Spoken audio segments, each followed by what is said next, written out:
Bismillahirrahmanirrahim. Assalamualaikum warahmatullahi wabarakatuh. Pertama-tama marilah kita panjatkan puji syukur kita kehadiran Allah Subhanahu wa taala yang telah memberikan kita nikmat, terutama nikmat kesehatan, sehingga kami dapat menyelesaikan tugas kelompok ini dengan baik. Sebelum masuk ke materi, izinkan kami memperkenalkan diri. Perkenalkan, nama saya Muhammad Jayadi Akbar dan ditemani dua anggota saya. Yang pertama adalah Lalu Febrian Siswandiaji dan yang ketiga Konita Mulkardian.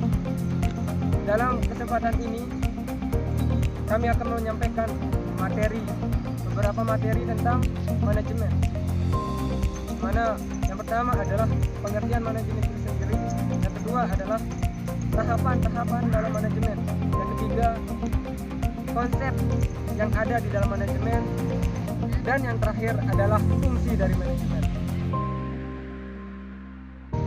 Apa sih itu manajemen? Jadi secara umum, manajemen adalah suatu proses di mana seseorang dapat mengatur segala sesuatu yang dikerjakan oleh individu maupun kelompok. Manajemen perlu dilakukan guna mencapai tujuan atau target dari individu ataupun kelompok tersebut secara kooperatif menggunakan sumber daya yang tersedia. Jadi untuk penyampaian selanjutnya akan disampaikan oleh teman saya tentang apa itu tahapan-tahapan dalam manajemen. Bismillahirrahmanirrahim. Assalamualaikum warahmatullahi wabarakatuh. Perkenalkan, nama saya Lalu Febrian Siswandiaji. Di dalam kesempatan hari ini saya akan membahas tentang tahap-tahap manajemen. Dalam manajemen ada 4 tahap, yaitu tahap yang pertama menetapkan tujuan atau serangkaian tujuan.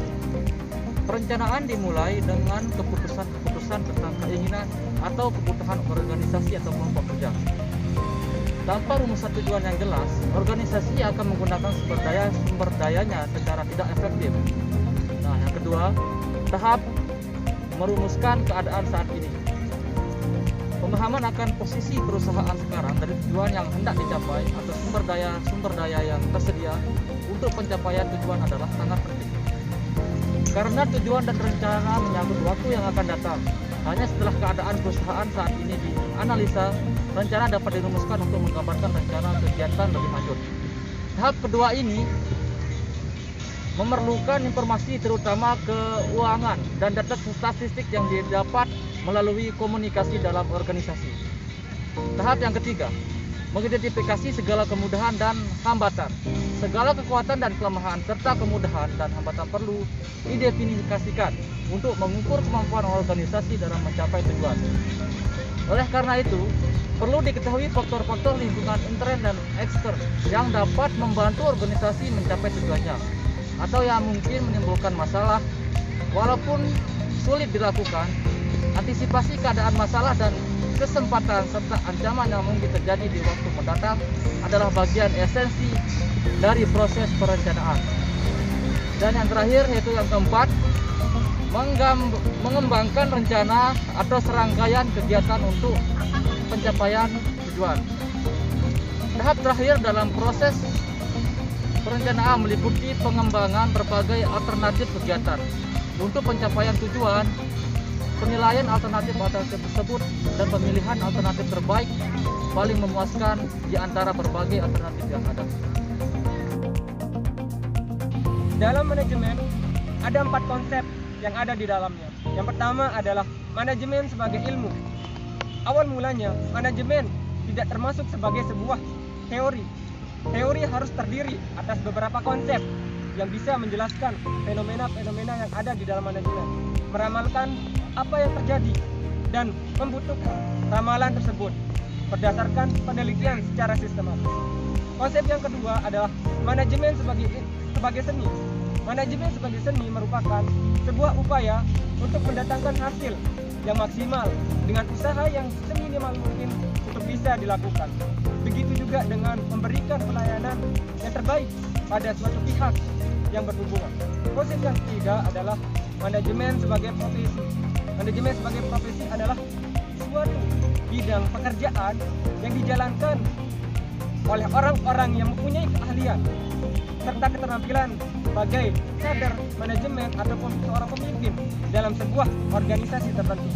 Dan konsep yang terakhir adalah manajemen sebagai sebuah proses. Dalam usaha mencapai tujuan, manajemen melakukan berbagai yang tidak bisa dipisahkan antara satu kegiatan dengan kegiatan yang lain. Secara umum, manajemen adalah suatu proses di mana seseorang dapat mengatur segala sesuatu yang dikerjakan oleh individu ataupun kelompok. Manajemen perlu dilakukan guna mencapai tujuan atau target dari setiap individu ataupun kelompok secara kooperatif menggunakan sumber daya manusia yang ada. Jadi yang terakhir yang kita bahas pada materi tentang manajemen adalah yaitu fungsi dari manajemen. Fungsi manajemen ada 4, yaitu yang pertama adalah planning. Yang dimaksud dengan perencanaan adalah manajemen berfungsi untuk menyusun rencana dan strategi untuk mencapai tujuan organisasi. Planning merupakan fungsi yang terpenting karena tanpa adanya perencanaan maka fungsi-fungsi lain tidak dapat dilaksanakan dan tentunya tujuan manajemen tidak akan tercapai. Kedua adalah organizing. Fungsi pengorganisasian adalah fungsi manajemen dalam hal pembagian tugas dan kegiatan besar menjadi kecil untuk dibagikan pada para anggota sesuai keahlian masing-masing anggota organisasi. Dalam arti manajemen bertugas untuk mengelompokkan orang tugas, tanggung jawab dan wewenang sesuai porsi sehingga mencapai tujuan organisasi itu sendiri secara bersama-sama. Yang ketiga, directing. Pengarahan merupakan tindakan yang dilakukan agar semua anggota berusaha untuk mencapai cita-cita organisasi. Dalam fungsi pengarahan ini, fungsi manajemen adalah untuk meningkatkan efektivitas dan efisiensi kinerja para anggota secara optimal dalam mencapai cita-cita perusahaan. Dan yang keempat atau yang terakhir adalah controlling. Yang terakhir adalah fungsi pengendalian. Yang dimaksud dengan fungsi ini adalah manajemen untuk menilai kinerja para anggota sesuai dengan standar yang telah dibuat, kemudian melakukan perubahan dan perbaikan jika terdapat hasil penilaian yang kurang baik. Dalam hal ini, perusahaan perlu menyiapkan rencana perusahaan agar fungsi ini dapat berjalan dengan baik dan efisien sehingga tidak menghabiskan banyak biaya. Mungkin sekian dari kelompok kami. Kalau ada kesalahan mohon dimaklumi. Wabillahi taufiq wal hidayah. Assalamualaikum warahmatullahi wabarakatuh.